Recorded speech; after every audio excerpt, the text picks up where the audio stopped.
también y haber podido darle la bienvenida también a nuestras tres hermanas a la mesa del Señor. Vamos a abrir nuestra Biblia en el Evangelio de Mateo, capítulo 5, versículo 6. Me contagió, me hizo dar vuelta las cosas. 5, 6. Mateo, capítulo 5, versículo 6. Estamos estudiando en estos domingos una serie temática que son las bienaventuranzas de Jesús. Hemos visto las tres primeras y hoy vamos a ver la cuarta bienaventuranza, en 9 que son en total.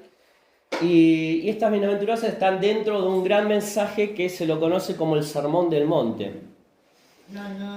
El Evangelio de Mateo presenta al Señor Jesús, al Cristo, como el Rey. Pero cuando uno piensa en un rey, piensa en una persona de máxima autoridad, sumamente importante, probablemente con muchas riquezas, con una gran capa, un cetro y una corona en su cabeza, ¿no es cierto? Pero cuando Mateo habla de Jesucristo y lo presenta como el Rey, no tiene nada que ver con este Rey que uno puede llegar a imaginarse o tener en su mente de las películas o de los países donde todavía existe la monarquía, ¿no? Que en esas fiestas ceremoniales o galas parecen vestidos, ¿no? de realmente reyes y reinas. El Señor Jesucristo, nada que ver con esta figura de Rey que el mundo proclama. Él vino a ser el Rey de un reino espiritual, un reino que viene a establecerse no sobre esta tierra, sino sobre nuestras vidas y nuestros corazones. Y Él, como Rey de este reino espiritual, quiere sentarse en el trono de nuestro corazón.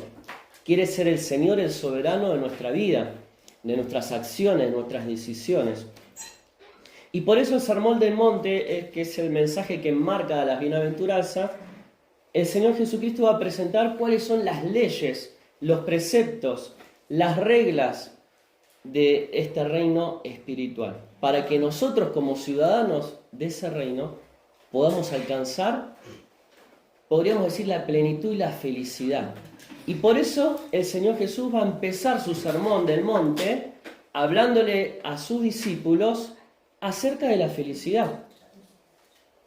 Pero cuando uno empieza a leer las bienaventuranzas, encuentra que el Señor va a hablar de que la felicidad se basa en la pobreza espiritual, en los que lloran, en los que se caracterizan por ser mansos. Y hoy vamos a ver también acerca de los que tienen hambre y sed. Entonces, ¿pero qué tiene que ver esos conceptos con la felicidad, no? Cuando el mundo nos dice que para ser feliz uno tiene que tener posesiones, dinero, una hermosa casa, autos, vacaciones, el mejor sueldo de todos, competir y pisarle la cabeza al que viene atrás para uno llegar a alcanzar el éxito y posicionarse de la mejor manera posible. Ahora el Señor Jesucristo viene a romper tácitamente con todas estas cosas, ¿no? Y nos viene a enseñar que la bienaventuranza, la dicha, el gozo y la felicidad se basan en otras cosas. Gracias, Jorge. Vamos a leer desde el versículo 1, Mateo capítulo 5, dice: viendo la multitud, subió al monte, por eso se lo conoce como el Sermón del Monte. Y sentándose vinieron a él sus discípulos, y abriendo su boca les enseñaba diciendo. La vez pasada habíamos explicado esto de sentarse y tener a sus discípulos en derredor de él, hablaba de la postura que tomaban los rabinos judíos, ¿no? Los maestros cuando enseñaban la palabra. Por eso dice que después abrió su boca y les enseñaba, como un maestro, como el rabí. Y comienza a decir, la primera bienaventuranza dice: bienaventurados los pobres en espíritu, porque de ellos es el reino de los cielos. Segunda bienaventuranza: bienaventurados los que lloran, porque ellos recibirán consolación. Bienaventurados los mansos, porque ellos recibirán la tierra por heredad. Y bienaventurados los que tienen hambre y sed de justicia, porque ellos serán saciados. Y llegamos a esta cuarta bienaventuranza. Bienaventurados los que tienen hambre y sed de justicia, porque ellos serán saciados. Cuando uno piensa en estas dos palabras, hambre y sed, es algo muy común a nosotros, porque todos los días necesitamos alimentarnos y también beber para saciar nuestra sed. Y cuando uno piensa lo que significa tener hambre y sed, creo que nosotros en este mundo que vivimos no conocemos lo que realmente es tener hambre y sed. Hablamos de que la Argentina está mal, se habla de un índice de pobreza, pero creo que ninguno de los que estamos acá hemos experimentado, o estamos por lo menos en este momento experimentando lo que realmente es el hambre y la sed. Y estoy hablando de personas en diferentes lugares del mundo, y no sé si también en algún lugar de este país, que realmente padecen hambre y sed. Ya sea porque viven en un lugar desértico y para buscar agua, como lo he visto yo en documentales de África, por ejemplo, caminan kilómetros hasta encontrar una fuente, cargan alguna tinaja o algo con agua y la tienen que volver a llevar hasta la aldea porque no hay ninguna infraestructura, ni cañerías, ni bombas, ni servicios, no hay nada. Y es agua que por ahí buscaron y caminando kilómetros, si la sequía ese año fue muy grande, por ahí llegan hasta ese lugar y se encuentran con la tierra resquebrajada y seca. O sea, hay lugares donde la gente realmente padece la sed. Y ni hablar del hambre. ¿Cuántos chicos y personas con estado de desnutrición y que mueren por hambre? Creo que nosotros le llamamos hambre cuando pasa media hora, ¿no? de la hora que estamos acostumbrados, como dice, ¡ay, qué hambre que tengo! Estoy desesperado. Pero eso no es el verdadero hambre. Es más, todos llega esta época de verano y tratamos de empezar a dejar el pan o a cuidarnos para mantenernos un poquito más en forma. Y acá el Señor va a utilizar estas dos palabras para expresar una fuerza apasionante y un poderoso deseo por algo. Por algo. Por eso habla del hambre y la sed. Pero no está hablando de hambre y sed de una rica comida o de una sabrosa bebida, sino está hablando de la justicia de Dios. Y dicen que van a ser, que son bienaventurados, que son gozosos y felices y dichosos los que realmente experimentan este hambre y esta sed por las cosas de Dios, por la justicia, y dice que ellos van a ser saciados. En la Biblia hay muchos ejemplos de hombres que pusieron este deseo fervoroso, podríamos decir, este hambre y esta sed, en cosas que no eran la justicia de Dios, que eran cosas equivocadas.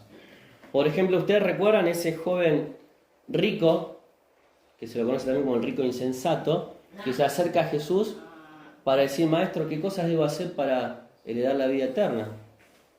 Y después que él menciona todas las cosas que hacía, el Señor le demanda algo más. Dice, bueno, ahora ve, vende todo lo que tienes y dáselo a los pobres. Pero resulta que este joven está tan aferrado, su hambre, su sed, esa pasión ferviente por conseguir y aferrarse a lo material y a su riqueza, era mayor que buscar la justicia de Dios. Entonces, ¿experimentaba este hombre hambre y sed por las cosas de este mundo? Sí, pero no por las cosas de Dios. Las posesiones fueron más que su deseo y su ambición y su pasión fervorosa por alcanzar la justicia de Dios. Y no son malas cosas ambicionar algo, desear algo realmente con fervor. El tema es que esa ambición y esa pasión que yo pongo para alcanzar algo es algo bueno para mi vida o no. Entonces, ¿qué es lo que realmente está bien buscar, anhelar, tener hambre y sed por esa cosa? Bueno, todo lo que tenga que ver con la justicia. Acá dice, bienaventurados los que tienen hambre y sed de un auto, dice, bienaventurados los que tienen hambre y sed de conseguir un mejor trabajo, bienaventurados los que tienen hambre y sed de irse de vacaciones, no. Bienaventurados los que tienen hambre y sed de justicia, porque ellos serán saciados. Y vos y yo como hijos de Dios necesitamos ser saciados de la justicia de Dios tanto como nuestro cuerpo necesita para vivir el alimento y la bebida. Y parece que si pasan 2, 3, 4 horas o si nos salteamos el almuerzo, llegamos a la noche que estamos desesperados porque tenemos hambre y nuestro cuerpo lo necesita. Y ni que hablar del agua. Siempre se dice que se puede sobrevivir sin bebida, ¿cuánto tiempo? 3 días. 3 días, ¿no? Acá no lo sabe porque le gusta ver los programas esos de supervivencia. Sin comida quizá un poquito más, un poco más. Pero así como nuestro cuerpo naturalmente fue diseñado para nutrirlo con el alimento y con la bebida, para poder tener una buena relación con nuestro Padre necesitamos ser saciados de la justicia de Dios, saciar ese hambre y esa sed con Dios en nuestra vida.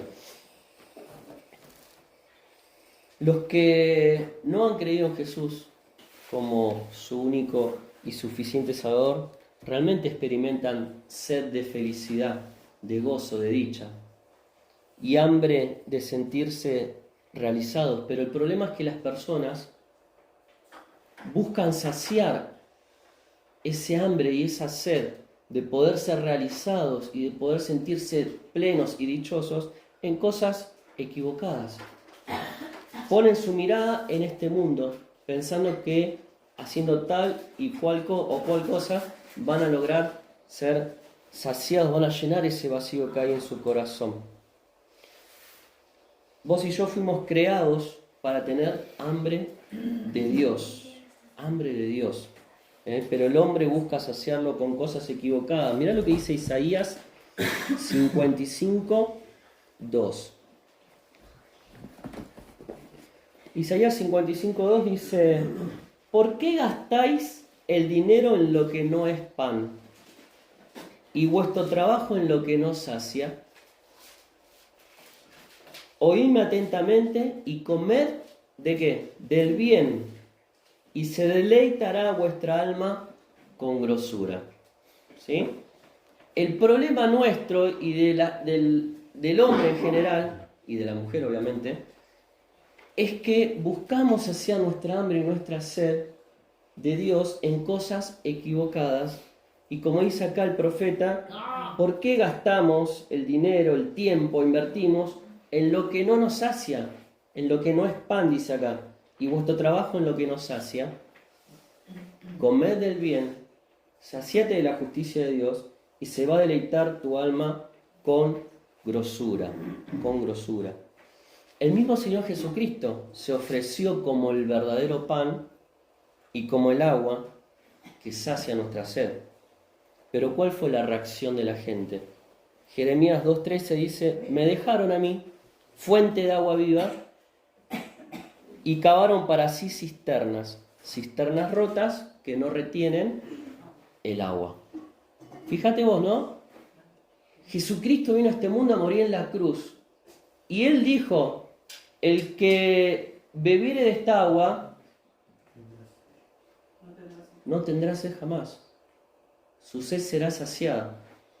Sin embargo, ¿cuál es la respuesta que muchas veces vemos en este mundo? Cuando uno le acerca el mensaje de que en Jesucristo hay vida, hay salvación, hay perdón, hay satisfacción, hay dicha. No, las personas dejan a Dios, que es la fuente del agua viva, y ellos mismos cavan una cisterna, ¿no? Yo me encargo, yo busco mi propia dicha, mi propia felicidad.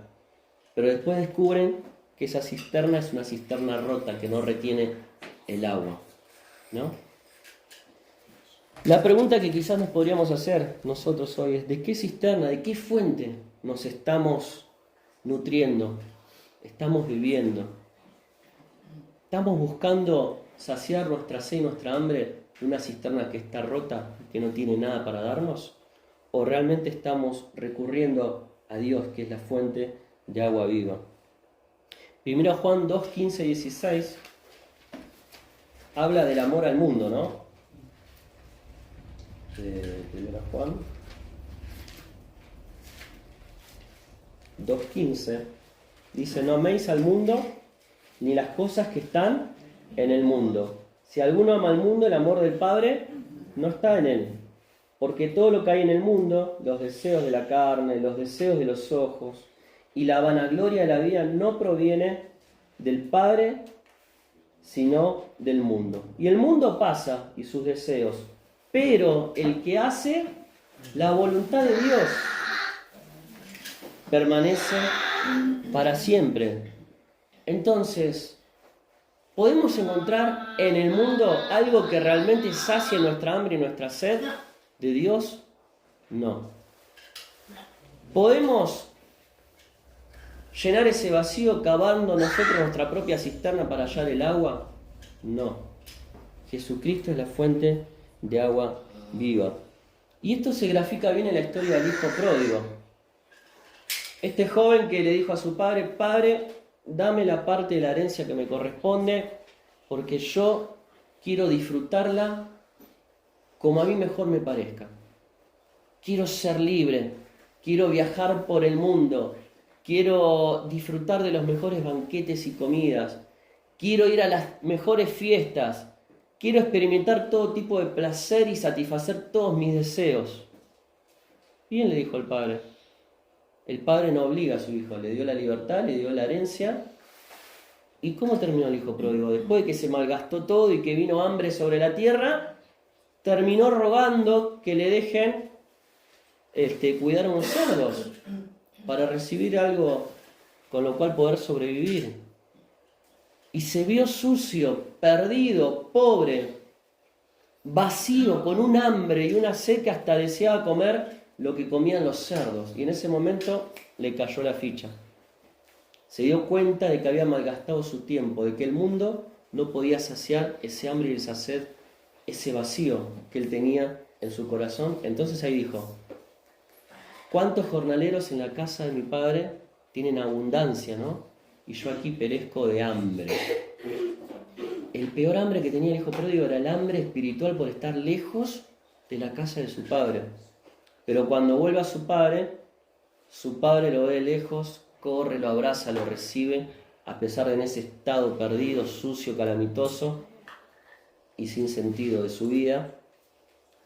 Le pone una nueva vestidura y prepara el mejor de los banquetes para su hijo. ¿De qué tengo hambre? ¿De qué tengo hambre y sed en mi vida? Esto es un test que podemos hacernos cada uno de nosotros, ¿no? Escribite en un papelito. ¿De qué tengo hambre y sed? Y pensá en las cosas por las cuales invertís tu tiempo, en las cosas en las cuales le pones mayor pasión, fervor, esfuerzo y sacrificio. Y nos vamos a dar cuenta de que antes de Dios hay muchas otras cosas, ¿no? Y quizás deberíamos, quizás no, debemos invertir esas prioridades para que realmente nuestra vida tenga un sentido. Porque a veces sí, venimos a la iglesia, somos cristianos, alabamos a Dios, pero después estamos tan envueltos en el trajín y en las cosas de este mundo, y en el trabajo, y en los cambios de gobierno, y en la inflación, y que no me alcance, y que esto y lo otro, y nos olvidamos de que los hijos de Dios somos ya bienaventurados, y que tenemos que disfrutar de esa dicha permanente. Si cada día acudimos a la fuente que tenemos que acudir, que es nuestro Dios, y saciar nuestra hambre y nuestra sed continuamente de Él. ¿Cómo encaja esta bienaventuranza con las demás? Habíamos dicho, ¿no?, que las bienaventuranzas son como eslabones de una cadena, que una tiene relación con la anterior. La primera tiene que ver con los que son pobres en espíritu, ¿no?, que son los que están en bancarrota espiritual, podríamos decir, los que se reconocen como el hijo pródigo. Mirá dónde estoy, toqué fondo, estoy perdido, soy un pecador miserable. Esos son los pobres en espíritu. Pero después dice los que lloran, que es la respuesta natural a ese espíritu quebrantado. Cuando yo me reconozco lo que soy delante de Dios, no puedo más que quebrantarme, arrodillarme delante de Dios y con lágrimas pedirle perdón al Señor por mis pecados. Y después de eso vienen los mansos, la mansedumbre.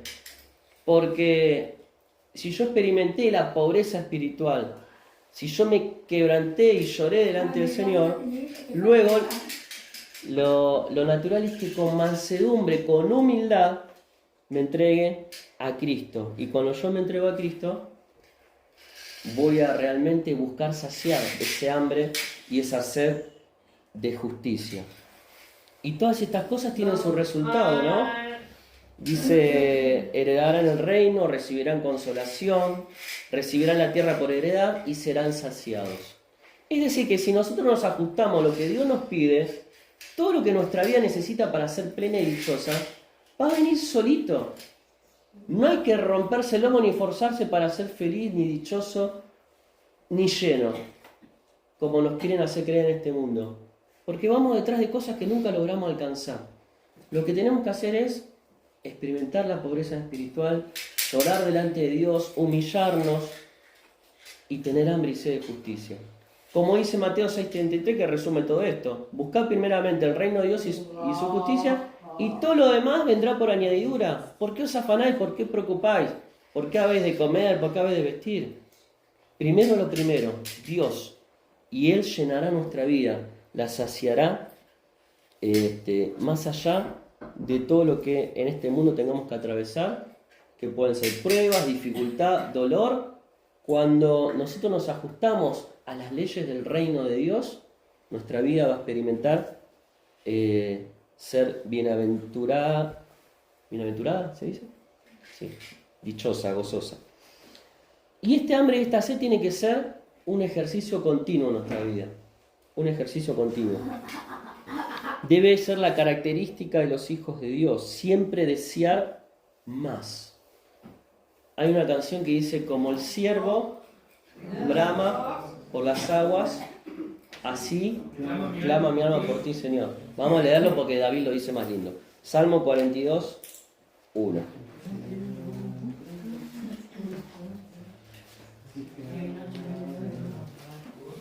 Se quedan con ganas de cantar, me parece.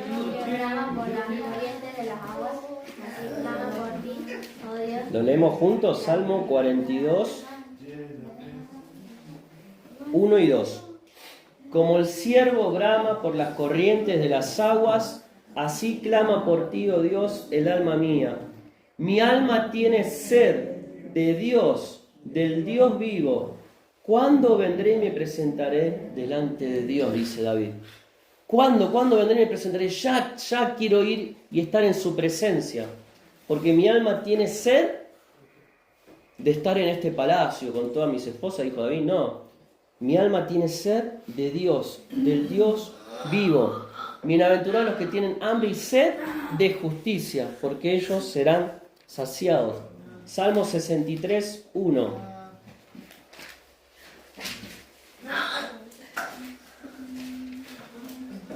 Dios, Dios mío eres tú, de madrugada te buscaré. Mi alma tiene sed de ti, mi carne te anhela, en tierra seca y árida donde no hay aguas, para ver tu poder y tu gloria, así como te he mirado en el santuario. Vuelve a decir David, a expresar esto de lo más profundo de su corazón. De madrugada, si es necesario, te buscaré. ¿Cómo nos cuesta a veces levantarnos temprano para venir a la reunión, no? David dice: de madrugada, si es necesario, te buscaré, porque mi alma tiene sed de ti y mi carne te anhela. Mi carne te anhela. En tierra seca y árida donde no hay aguas. En este mundo donde vivimos, seco y árido, donde no hay nada que nos satisfaga, busquemos a Dios, clamemos a Él, así como el ciervo que brama por las aguas, y digámosle al Señor: Señor, mi alma tiene sed de ti, mi carne te anhela. El resultado serán saciados. ¿De qué voy a tener hambre y sed? Dice la palabra justicia. En el original la palabra dikaiosuna, que nos habla de rectitud de conducta y está relacionado con la justificación en nuestra vida. Estar a cuenta con Dios, estar bien con Dios. Eso es la palabra justicia, rectitud de conducta, justificación. Ahora, Romanos dice que somos justificados con Dios por medio de la fe. ¿No es así? Y también dice la palabra que la fe viene por el oír, ¿qué cosa? De la palabra de Dios. Entonces, cuando yo tengo hambre y sed de la palabra de Dios, lleno mi vida de rectitud. Y soy justificado delante de Dios por la obra de Cristo. Hay un versículo muy lindo en Jeremías 15, 16, que nos habla de cómo la palabra es ese alimento que sacia, ¿no? 15, 16. Ahí llega. Fueron halladas tus palabras y yo las comí. No van a empezar a arrancar las hojas y a comérselas, ¿no? Como los chicos que a veces... ¿Quién ha comido papel alguna vez en su vida? Allá el hermano de Santiago levantó la mano. Fueron halladas tus palabras y yo las comí. Tu palabra me fue por gozo y por alegría de mi corazón, porque tu nombre se invocó sobre mí, oh Jehová, Dios de los ejércitos. Qué hermoso es cuando la palabra de Dios sacia esa necesidad de Él que tenemos, ¿no?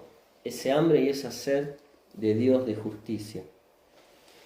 Y terminamos con esta palabrita que dice, serán saciados. Saciado significa totalmente satisfecho, totalmente. Es como un recipiente que es colmado, ¿no? Con el contenido, con el líquido, y hasta rebalsa. Es totalmente satisfecho.